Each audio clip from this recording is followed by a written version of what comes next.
Hello दोस्तों, स्वागत है आपका। आज हम बात करने वाले हैं भारत की प्रमुख झीलों के बारे में।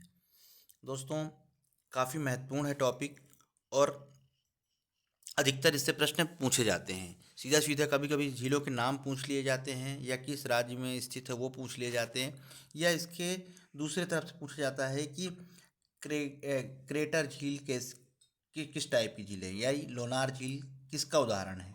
ठीक है, गोखुर झील का उदाहरण बताइए। ठीक है, तो ये चीज़ें भी पूछ ली जाती है। तो आज हम इन्हीं चीज़ों पे जो है हम बात करेंगे। तो चलिए दोस्तों, हम शुरू करते हैं भारत की प्रमुख झीलों के बारे में। दोस्तों, झीलों का अपना एक अलग ही महत्व होता है। ठीक है, झीलों से बहुत सारी चीज़ें, एक तो पर्यटन भी इसको बढ़ावा, पर्यटन का मतलब, कहने का मतलब कि पर्यटन को भी इससे बढ़ावा मिलता है। ठीक है, दूसरा दूसरा ये कि पानी की जो जल स्तर होता है जमीन का, उससे उससे ये भी चीज़ बढ़ती है। ठीक है, और तीसरा हम बात करें इससे, तो जैसे सांभर झील है, सांभर झील में क्या होता है, नमक का उत्पादन होता है। तो ये भी जो है एक प्रकार से जो है फ़ायदेमंद है, और इकोसिस्टम तो बना ही रहता है। तो ये चीज़ें जो है काफ़ी इंपॉर्टेंट होती हैं झीलों की वजह से। ठीक है, तो पहला जो इसमें पहली झील है वो है लैगून झील। ठीक है, अब इसमें से क्वेश्चन कैसे बनते हैं। चिल्का झील किसका उदाहरण है। ठीक है, तो लैगून झील का उदाहरण है। एग्जाम्पल तो बता रहा हूँ मैं। ठीक है, मतलब कि लैगून झील का उदाहरण है। दूसरा दूसरा ये कि चिल्का झील है कहाँ, तो ये भी प्रश्न बनता है। ठीक है, तीसरा क्वेश्चन ये कि भारत की सबसे खारे पानी की झील कौन सी है, तो ये क्वेश्चन भी बनता है। तो ये सारी चीज़ें जो है अब हम पूरा एक एक करके इसी में बात करेंगे। तो सबसे पहले हम ले लेते हैं लैगून झील। वो झील जिसका संपर्क समुद्र के जल के साथ बना रहता है या होता है, यानी इस तरह की झील समुद्र के तट से लगी रहती है तथा झील का पानी समुद्र से जल से मिलता रहता है, लैगून झील कहलाती है। ठीक है, कहने का मतलब ये बेसिक ये है कि इमेजिन करिए कि ये समुद्र है। ठीक है, और यहीं कहीं पर जो है ये झील है। तो यहाँ का पानी इससे आना इसमें जाना लगा रहता है। ठीक है, अब हम डायग्राम के माध्यम से देखते हैं। ये देखिए, ठीक है, एग्जैक्ट एग्जांपल किसका, लैगून झील का। ये समुद्र हो गया, जिसको मैं अंडरलाइन ये कर रहा हूँ मैं, ये समुद्र हो गया। ठीक है, और वहीं दूसरी ओर क्या है, ये झील है। ठीक है, ये पिक्चर में आपको छोटी दिख रही होगी लेकिन असल में है बड़ी। तो देखिए, झील का पानी यहाँ जा रहा है समुद्र में, और समुद्र की जब लहरें आती हैं तो इसका पानी झील में आता है। तो कहने का बेसिक मतलब ये है कि वो झील जिसका समुद्र के साथ संपर्क बना रहता है। देखिए, आप देख रहे होंगे समुद्र के साथ संपर्क बना हुआ है ना। पानी का इधर से उधर जाना और उधर से इधर आना जो है लगा हुआ है। ठीक है, तो वो झील जिसका संपर्क समुद्र के साथ बना रहता है यानी होता है, तो इस तरह की झील तट से समुद्र तट से लगी रहती हैं तथा झील का पानी समुद्र के से मिलता रहता है, लैगून झील कहलाती है। अब आप इससे एक चीज़ तो समझ गए होंगे कि ऐसी कौन सी झीलें हैं जो समुद्र से लगी हुई हैं। तो आप ये तो समझ लीजिए कि एक तो उदाहरण हो सकता है चिल्का झील का, जो कि उड़ीसा में है, या कोलोरी झील और पुलिकट झील है, ये भी समुद्र से लगी हुई हैं। और अगर हम थोड़ा सा और नीचे आएँ तो वेबनाड झील जो केरल में है, ये भी उसी का उदाहरण है। तो ये चीज़ें तीनों जो हैं किसका उदाहरण है, लैगून झील का उदाहरण है। ठीक है, तो अगर आपको लैगून झील कैसी होती है, अगर आपको ये पता है तो आप इससे एक चीज़ अंदाज़ा लगा सकते हैं कि ये चीज़ कहाँ अवस्थित होगी, यानी इसके लिए तो समुद्र होना जरूरी है। ठीक है, चलिए हम आगे देखते हैं इसी का। लैगून झीलों का मुहाना सकरा होता है। ठीक है, बिल्कुल देख लीजिए, आप डायग्राम में बिल्कुल देखेंगे सकरा होता है, बहुत बाहरी नहीं होता है, तथा समुद्र अवशेष या नदियों द्वारा लाई गई मिट्टी द्वारा मुहाना बंद हो जाता है। ठीक है, देखिए जो अवशेष हैं इससे मुहाना जो है ना ये बंद हो जाता है। तो बस इतना रहता है कि समुद्र का पानी उसमें आ सके, समुद्र का पानी और उस झील से जा सके। ठीक है, तो चिल्का झील जो है इसी का एक उदाहरण है। चिल्का झील कहाँ है, चिल्का झील है उड़ीसा राज्य में।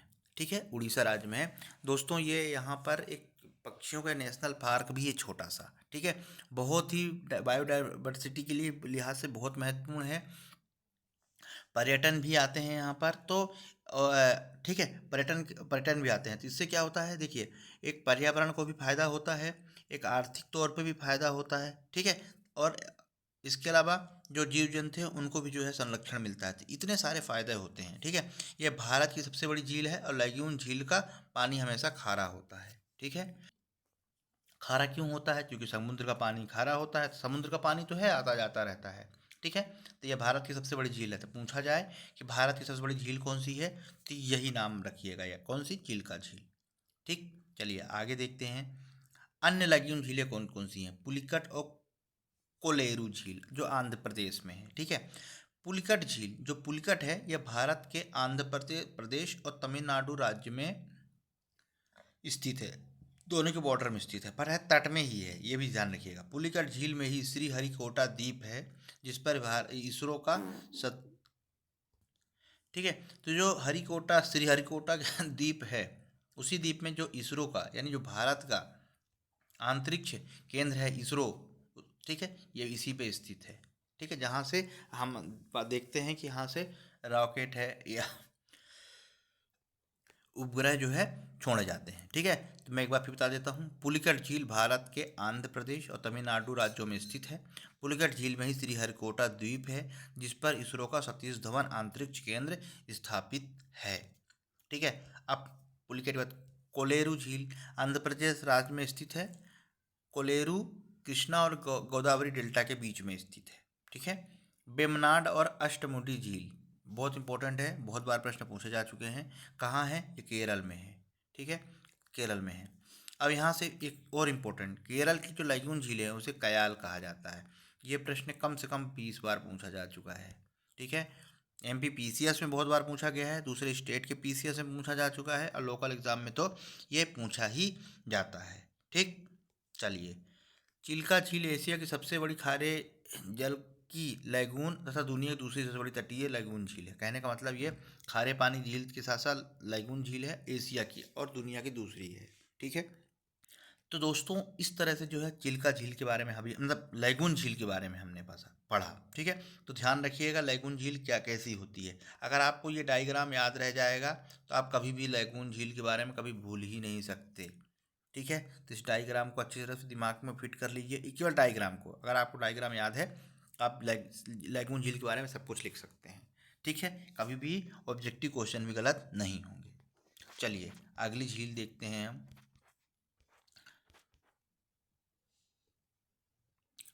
अगली झील है गोखुर झील। गोखुर झील, ठीक है। पहले हम डायग्राम देख लेते हैं, गोखुर झील कैसी होती है, ये देख लीजिए पहले, ठीक है, जिससे कि समझने में आसानी हो।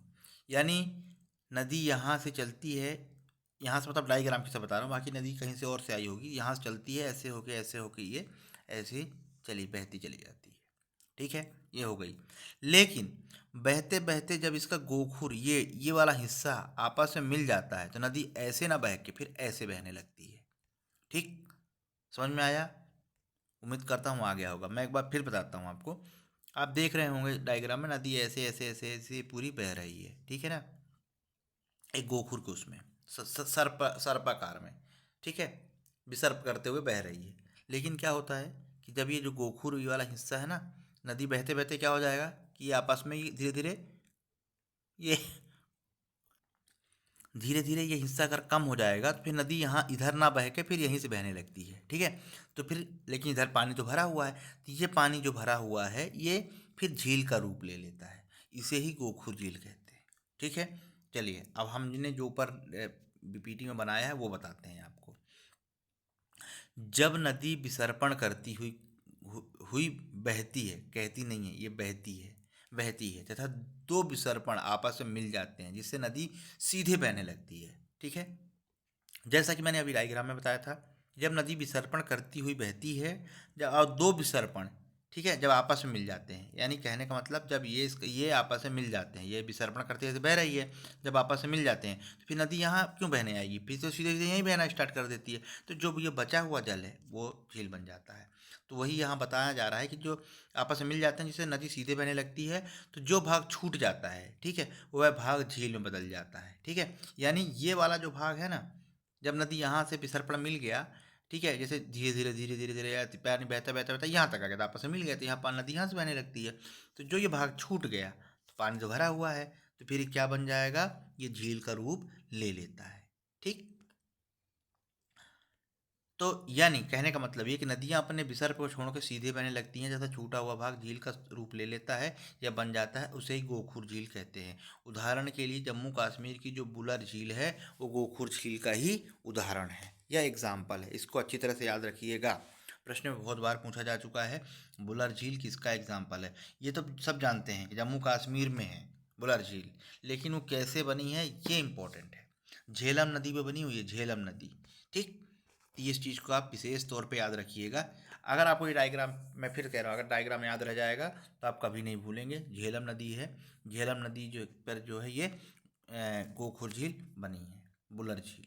ठीक है, बुलर झील गोखुर झील का उदाहरण है, अभी हम पढ़ चुके हैं। गोखुर झील का निर्माण नदियों द्वारा किया जाता है, यानी बुलर झील निर्माण झेलम नदी द्वारा किया गया है। ठीक है, चलिए अब आगे देखते हैं। क्रेटर झील, मतलब जो झीलें हैं उन सबका अलग अलग एग्जाम्पल है। झीलें बहुत सारी दोस्तों, झीलें हैं, ठीक है, बहुत सारी। उत्तराखंड में आप चले जाएंगे तो नैनीताल, वो झील ही है, उसी के नाम पे पड़ा है नैनीताल। ठीक है, तो वहाँ नैनीताल तो झील ही है। एक झील और है माउंट आबू, जो अरावली के उसमें जो है माउंट आबू हिल स्टेशन है राजस्थान का, उसमें एक नक्की झील है। ठीक है, तो वो झील क्या है, पर्यटन के लिए है, तीन तरफ से पहाड़ से घिरी हुई है। तो उसमें जब बरसात में पानी भर गया तो वो झील का स्वरूप ले ली। ठीक है, तो जैसे मैंने अभी कहा था पर्यटन तो आता ही है, जहाँ पर्यटन आता है तो वहाँ आर्थिक गतिविधियाँ होने लगती हैं, गतिविधियाँ होने लगती है तो वहाँ पर क्या जो है इकोनॉमिकल जो है मिल चीज़ें होने लगती है, रोजगार मिलने लगता है, बहुत इंपॉर्टेंट चीज़ है ना, रोजगार मिलने लगता है, पर्यावरण भी संरक्षित होता है उससे। ठीक, तो ये सारी चीज़ें हैं। तो हम पढ़ रहे थे क्रेटर झील। ठीक है, अब क्रेटर झील के लिए भी हम देखते हैं डायग्राम से। ठीक है, आप ये डायग्राम जो देख रहे हैं ना, ये ज्वालामुखी के द्वारा ये ऐसा बना हुआ है। ठीक है, इमेजिन कीजिए ये कोई समतल जगह है, पर यहाँ से अगर ज्वालामुखी निकलना स्टार्ट होगा तो ये गड्ढा बन जाएगा, है ना। यहाँ से नीचे लावा जब निकला ऐसे ऊपर गया तो ये देखिए इसकी वजह से ये पहाड़ बन गया, लेकिन बीच का हिस्सा खाली हो गया। तो ये जो है जो हिस्सा ये खाली हो गया तो यहाँ पर पानी भर गया बरसात में, तो ये झील का रूप ले लिया, इसे ही क्रेटर झील कहा जाता है। यानी ज्वालामुखी के से निर्माण होती है क्रेटर झील। ठीक है, अब दिमाग में एक चीज़ आती है, तो क्या दोबारा ज्वालामुखी नहीं निकल सकता? बिल्कुल निकल सकता है, पर 90% ऐसी, 90 बल्कि 95% ऐसी झीलें जो है विसुप्त हो जाए, मतलब ज्वालामुखी विसुप्त हो गया है, मतलब दोबारा नहीं निकलता है यहाँ से। ठीक है, वो झील झील ही बनी रहती है। ठीक है, तो चलिए हम शब्दों में देखते हैं हमने क्या लिखा है। वो झीलें जो ज्वालामुखी द्वारा निर्मित होती हैं उसे क्रेटर झील कहा जाता है। कभी कभी खगोलीय पिंडों के टकराने से भी जो है क्रेटर झील का निर्माण होता है। जैसे महाराष्ट्र की लोनार झील जो है क्रेटर झील का एग्जाम्पल है, ध्यान रखिएगा। गोखुर झील का नहीं है, ना लैगून झील का है, क्रेटर झील का है। ठीक, तो ये डायग्राम जो है बहुत सारी चीज़ें बता रहा है। डायग्राम में ये समझ में आ रहा है ज्वालामुखी हुआ है, ज्वालामुखी निकला है और उस क्षेत्र में जो है भर गया है पानी बरसात का, तो उससे क्या हुआ, वो झील का रूप जो है ले लिया, दोबारा ज्वालामुखी निकला ही नहीं, तो वो क्या है पूरा वो झील बन गया, धीरे धीरे करके वो झील बन गया है। ठीक है, तो ये होता है क्रेटर झील। ठीक, चलिए अगला देख लेते हैं, लवणीय झील। ठीक है, राजस्थान की अधिकतर झीलें लवणी झील हैं। राजस्थान की झीलें हवा द्वारा निर्मित है ना, हवा द्वारा बनती है, क्योंकि रेत थी राजस्थान में, हट गई तो वहाँ पर जो है गड्ढा सा हो गया, बारिश हुई पानी भर गया तो झील का निर्माण हो गया। भारत की सबसे खारे पानी की झील पुष्कर झील है। जी हाँ दोस्तों, ये वही पुष्कर है जो राजस्थान में है। ठीक है, और यहाँ पर जो है क्या लगता है, पुष्कर का मेला बहुत प्रसिद्ध है। ठीक है, बहुत प्रश्न पूछे जा चुके हैं। ठीक है, मान्यता ये है कि इसका निर्माण जो है ब्रह्मा जी के माध्यम से हुआ है। ठीक है, तो पुष्कर झील जो है बहुत ही लवणीय क्या है, ये उसकी झील खारे पानी की झील है। सांभर झील, सांभर झील राजस्थान के जयपुर के नगर के समीप जो है यहाँ पे खारे पानी की झील है ये। इसमें नमक का यहाँ उत्पादन होता है। ठीक है, नमक का उत्पादन किया जाता है। अब हम बात कर लेते हैं कुछ पूर्वोत्तर राज्य हैं। देखिए भारत में झीलें बहुत सारी हैं, हम केवल महत्वपूर्ण झीलों पर ही प्रकाश डाल रहे हैं। पूर्वोत्तर झील, पूर्वोत्तर राज्यों में सबसे बड़ी मीठे पानी की झील है लोकटक झील। ठीक है, जो कि मणिपुर राज्य में स्थित है। कहाँ स्थित है? मणिपुर राज्य में। मणिपुर राज्य में स्थित है। लोकटक झील में एक तैरता हुआ राष्ट्रीय उद्यान भी है। ठीक है, क्या है? लोकटक झील में एक तैरता हुआ राष्ट्रीय उद्यान है जिसका नाम है केबुल लामजाओ। बहुत महत्वपूर्ण है। ठीक है, डायग्राम में आपको दिखाता हूँ। ये रहा तैरता हुआ। ठीक है, यहाँ घर भी बने हुए हैं। फ्लोटिंग झील है ये। देखिए ये ऐसे टापू टाइप का है। ठीक है, तो ये जो है ये पूरा आप देख रहे होंगे, ये पूरा क्या है? तैरता हुआ पार्क है। ठीक है, नेशनल पार्क है जिसका नाम है केबुल लामजाओ। ठीक है, क्या नाम है? केबुल लामजाओ। चलिए आगे देख लेते हैं हम। तो लोकटक झील कहाँ है? मणिपुर में है। नेशनल पार्क का नाम है केबुल लामजाओ, ये उसी झील पे अवस्थित है। ठीक है, इसके अलावा कुछ झीलें हैं जो मानव निर्मित हैं, यानी उसको, ये तो प्राकृतिक द्वारा बनी हुई झीलें हैं। अभी हमने जितनी झीलें पढ़ी वो सब प्राकृतिक द्वारा बनी हुई, चाहे लवड़ी झील हो या खारे पानी वाली ये क्रेटर झील हो, गोकुर झील हो, लेकिन लैगून झील हो, लेकिन ये मानव निर्मित झीलें हैं। ठीक है, कौन कौन सी मानव निर्मित झीलें हैं? भारत की सबसे बड़ी मानव निर्मित झील जो है गोविंद सागर झील है। यह सतलुज नदी पे हिमाचल प्रदेश में बनी हुई है। ठीक है, इसको भी विशेष तौर पे याद रखिएगा, बहुत बार पूछा गया है। गोविंद सागर झील, सतलज नदी, हिमाचल प्रदेश बना है। तेलंगाना में दो मानव निर्मित झील है, नागार्जुन सागर कृष्णा नदी पर है और निजाम सागर झील मंजीरा नदी पर है। ठीक है, निजाम सागर झील। उत्तर प्रदेश और छत्तीसगढ़ की सीमा पर गोविंद बल्लभ पंत नामक झील है जो रिहंद नदी पर जो है के पानी को रोककर जो है बनाया गया है। ये मानव निर्मित है। इसके अलावा चंबल नदी पर गांधी सागर, जवाहर सागर और महाराणा प्रताप सागर झील अवस्थित है। गांधी सागर तो मंदसौर में है, मध्य प्रदेश में, बाकी जवाहर सागर और राणा प्रताप सागर राजस्थान में। तो दोस्तों ये झीलें हैं। इसके अलावा दोस्तों बहुत सारी झीलें हैं, जैसा कि मैंने आपको बताया था उत्तराखंड में है, कुछ झीलें जो है राजस्थान में है लोकल स्तर पे, इसके अलावा तमिलनाडु में है। तो इस तरह की बहुत सारी झीलें, लेकिन महत्वपूर्ण झीलें यही थी जो भी जिस पे जो है हमने चर्चा की। तो दोस्तों उम्मीद करता हूँ आप लोगों को समझ में आया होगा। तो चैनल को सब्सक्राइब करें, बेल आइकन को ज़रूर प्रेस करें, वीडियो को लाइक करें, ज़्यादा से ज़्यादा वीडियो को शेयर करें, और अगर अपनी प्रतिक्रिया आप देना चाहते हैं तो कमेंट करें। ठीक है, तो पढ़ते रहिए। बहुत जल्द अगले वीडियो के साथ मैं बहुत जल्द उपस्थित होऊंगा। नमस्कार।